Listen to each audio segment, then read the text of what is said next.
Welcome to Learn Butoh. This is episode 14. Today we go over the various manipulations of the spine that we could use for Butoh. There are 23 joints that run down the spine that are responsible for the movement of the spine. These joint spaces are cushioned by discs. It is vital to form a relationship with each one of these joints as to increase your mobility and range of motion. Many of the exercises that I'm going to go over today are also taught in modern dance. But all of these can also be used for Butoh, especially if you want to experiment and find your own creative movement.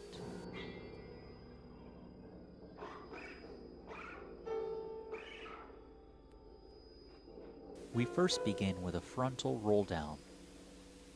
You're going to start at the base of your skull where you have C1, and you're going to go all the way down gradually to the very last of your vertebra, which is your coccyx.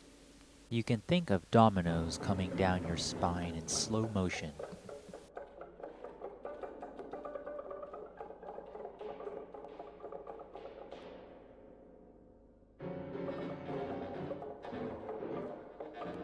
This is the same idea, except we're going to the side.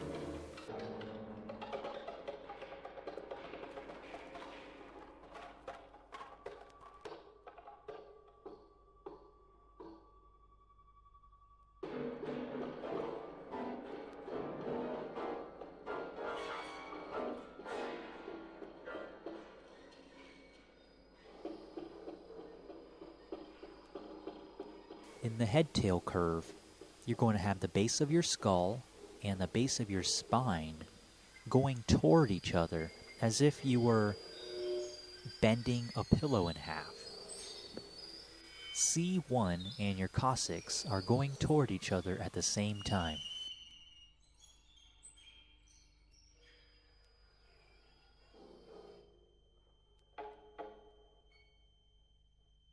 This is the same idea, except we're going to the side.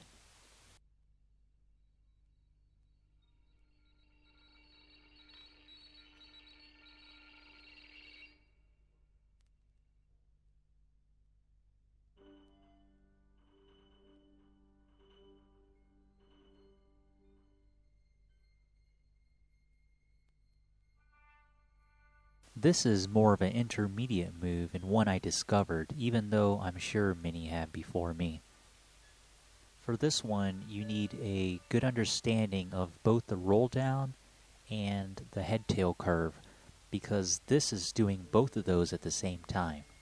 The shape that you wind up getting is like that of the golden ratio.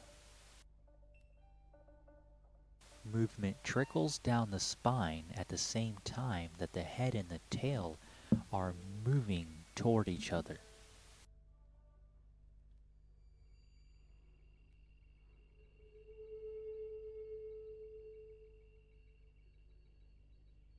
And this is the same idea except going to the side.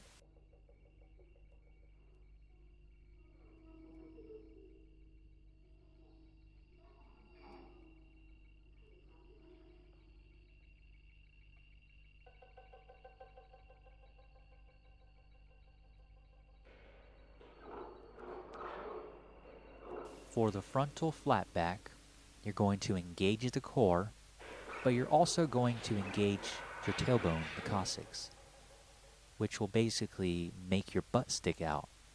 And so you're going to go forward, but all of your vertebrae are going to be straight. And don't forget to keep your C-spine straight as well. I find that flat backs can be used within the qualia of rock or stiff.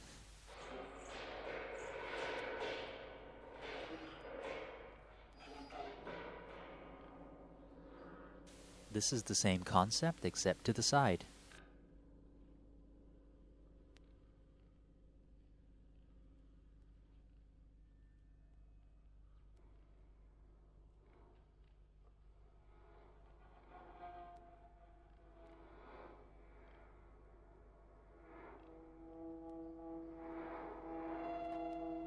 This is taking the flat back into a head-tail curve. See, another reason to learn the flat back is that you will have a greater contrast in your corruption of something that is straight like this. We went over the same concept in the size episode.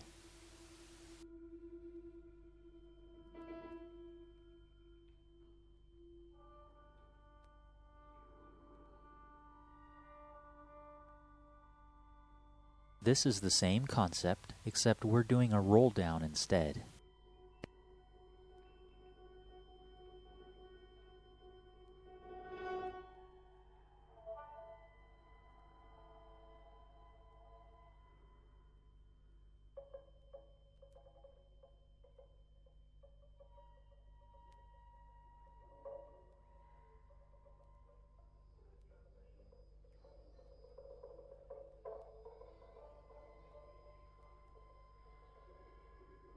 And this is a lateral version of a flat back to head-tail curve. I don't show it here, but you can experiment and even try the lateral flat back to roll down.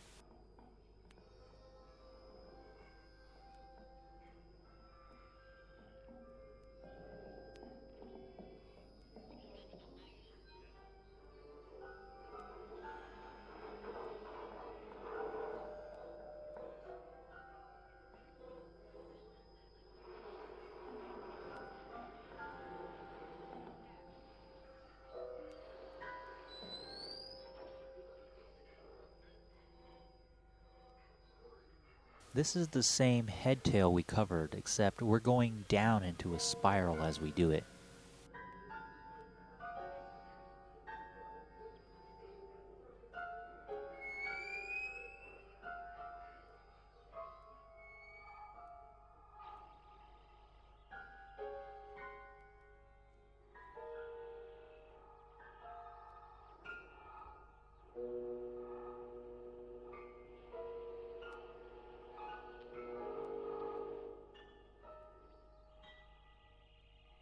This is the same concept, but with a roll down.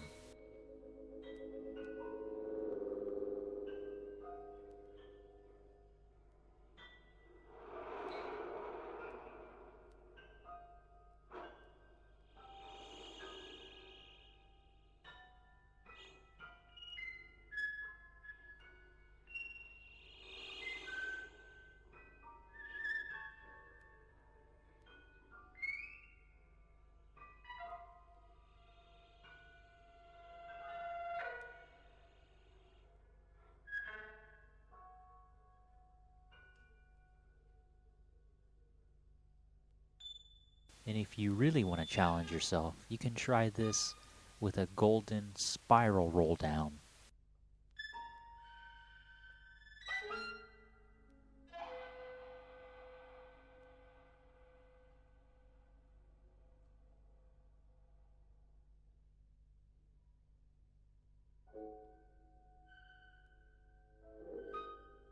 You can also do a flat back to the back, and it's going to be very subtle.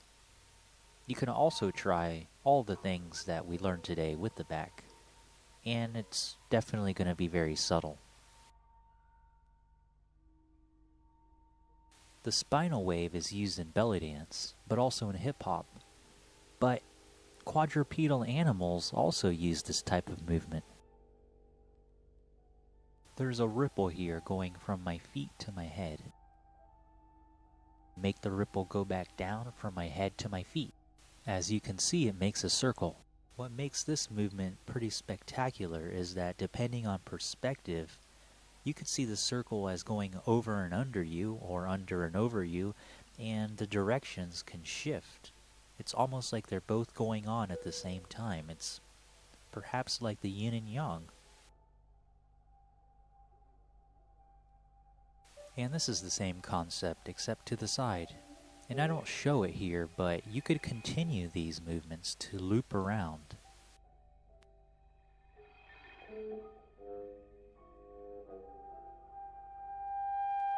And if you really want to challenge yourself, you can spiral down as you wave.